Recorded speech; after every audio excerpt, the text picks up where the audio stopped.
دور از شر داشتن، خلیفای خلق بودن، نفی بیزر داشتن، از صف و آینه بستن خانه دل را مدام و از چراغ صدق خاطر را منور داشتن. البته این مصرع‌های شاعر شیرین کلام یک جهان معنی و اسرار بزرگ دارد.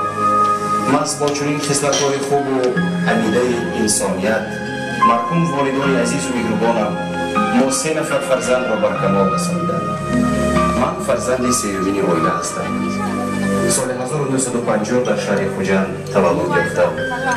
پدر و مادر من مولا ظریف خوجه و بی حلیمه خان. برادر یگانه و مهربانم غلام جان ظریفов دکتر علم‌های اقتصادی بودند. محبوبیت و معروفیتشان در تمام تاجیکستان باعث افتخار اهل عائله و پیوندان است. خواهر بی‌مثل و نوتکرارم مرحوم مرحبا خان باشد. همیشه دوستدار یگانه برادر و یگانه خواهرشان بودند. با همین تقدیر امروز آنها مامان نیستند، ولی سیمای زیبا نام نیکشان دائما همراه ماست. عموما من خوشبخت‌ترین انسان هستم که چنین برادر و خواهری برای من دارم. در اولاد ما همه صاحب معلومات عالی هستند. من هم بعد ختم مکتب میانه رقم 15 شهر خوجند سال 1967 به دانشگاه داخل شدم و صاحب کسب آموزگار گردیدم. بعد ختم دانشگاه و آموزگار شدن فعالیت مهنتی را در مکتب میانه رقم 27 آغاز نمودم. در این مکتب من رسا 35 سال کار کردم. باز خوشبختی به آخری من در حیات این بود که من با معروفترین انسان محمود بای حسنوف عائله برپا کردم و صاحب 4 فرزند شدیم. امید خان، مختن جان، معروف جان، نصیب خان. شوهرم بسیار آدمی خاکسار، انسان دوست و مهربان بودند. مهربان به همسر، مهربان به فرزندان، پیوندان و مهربان به انسانیت. میگویند که انسان‌های خوب عادتاً بر محل حیات را پدرود میگویند. به فکرم این گفته‌ها بیجا نیست. با همین تقدیر همسر من در سن 50 سالگی ماه فوریه سال 2000 از عالم چشم کشیدند. به دوش من مسئولیت هم پدر و هم مادر و فرزندان فرامد. این امتحان گران زندگی و تقدیر بود. زیرا که فرزندانم خردسال بودند. تنها امید خان صاحب عائله و فرزند بود.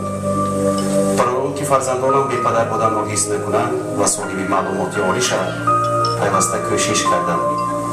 رسا 11 سال به شهر ولگوگراد رفتم و برابر طالب علمان مشغول مهنت بودم. همه فرزندانم شکر خداوند که امروز معلومات عالی دارند.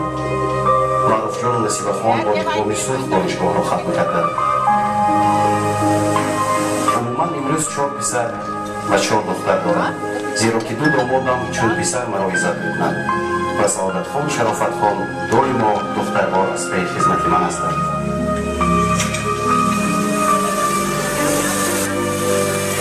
هشت نبیره دوستویمان روز تا روز خرسندی ما را زیاد میکنند. شکر خداوند که امروز همه فرزندان باعث افتخار من هستند. صاحب معرفت و صاحب اعتبار.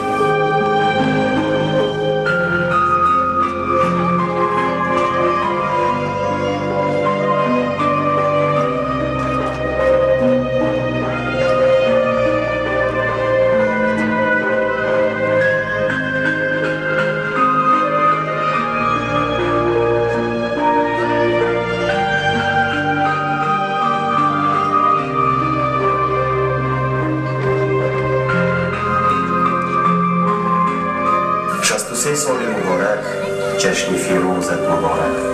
سالهای تلخ رفت و این شب و روزت مبارک. جشن فرزندان خوشخوان و دلافروزت مبارک. مهربان و غمگسارم مادری جان محترم، مادر عزیز و مهربان مشرف خان حسن، با صمیمیت افزون جشن 63 سالگی را برایتان از نام فرزندان، از نام پیوندان مبارکباد میگوییم. برایتان 100 سالگی تمنا داریم. بگذار همیشه چنین زیبا، همیشه چنین مهربان خاکسار باشید.